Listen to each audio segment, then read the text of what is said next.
Imana ishimwe. None ni itariki 25 z'ukwezi kwa 9 2023 ku mwaka usanzwe. None kandi ni umunsi wa 53 w'umwaka w'imbabazi z'Imana, ariko ndavuga ku rurabo rwiza rwo mu butayu. Imana yampishuriye ibanga rya 7. Niba wifuza kugira ubuzima bwiza wishimiye kandi uri mu butayu ari bwo iyi si, Imana idufashe cyane. Niba wifuza kugira ubuzima bwiza wishimiye, ibanga rya 7 ni ukwirinda kwiha umukoro wo kugenzura abandi, ahubwo ugahora wigenzura wowe ubwawe, kugira ngo izina ry'Imana rihabwe icyubahiro kandi Imana iguhe umugisha.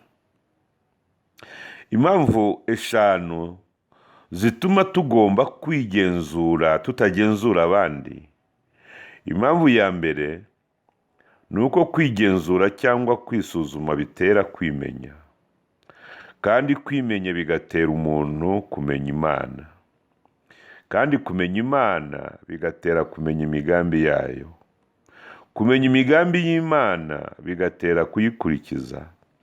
Kuyikurikiza iyo migambi y'Imana bigatera umuntu gukiranuka. Gukiranukira Imana bigatera Imana kugukunda. Gukundwa n'Imana bigatera Imana kukwitaho. Imana ihimbazwe. Impamvu ya 2, iyo usomye muri Yeremiya ibice 17 n'umurongo wa 9, aravuga ngo umutima w'umuntu urusha ibintu byose gushukana, kandi nta nubwo ngo ufite indwara ntabwo ushobora gukira. Kwigenzura rero ni ukwikorera isuku nk'uko umuntu yakorera isuku aho atuye. Imana idufashe cyane.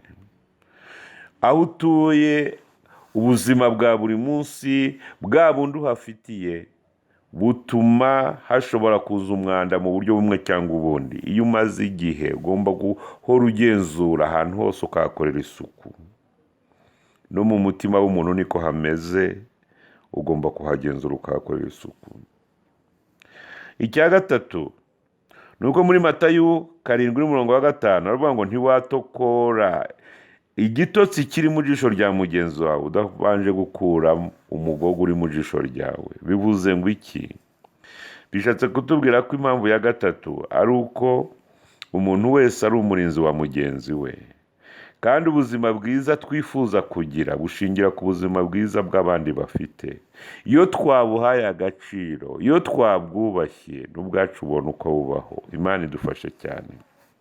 Icya 4, Abaheburayo 12 n'umurongo wa 11 aravuga ngo igihano ntikinezeza ukigihanwa, ngo nyamara iyo arangije kugihanwa cyihanganiye ngo cyera imbuto nziza. Imana idufashe. Kwihana bigaragara nko kwiyambura icyubahiro, ariko iyo wihannye Imana irongera ikakikugarurira. Imana ishimwe cyane. Icya 5, iyo usomye mu rwandiko rw'Abikorinto rwa mbere 11 n'umurongo wa 31 aravuga ngo twakwigenzura ntitwagirwaho n'urubanza. Bishatse kutubwira ko kwigenzura kwacu ngo nuko duhora twiteguye ku munsi umwe tuzasangira n'Imana. Imana ihimbazwe. Yesu yarabivuze, aravuze ngo sinzongera kunywa kuri vino z'umuzabibu, ngo keretse umunsi umwe tuzasangirira vino nshya mu bwami bw'Imana. Imana idufashe. Imana itugirire neza. Imana itwiteho. Niba ushaka kubaho ubuzima bwiza uri mu butayu, ugomba kwirinda kugenzura abandi, ahubwo ugahora wigenzura wowe ubwawe. Imana igufashe. Imana ikugirire neza mu izina rya Yesu. Amen. Amen. Amen.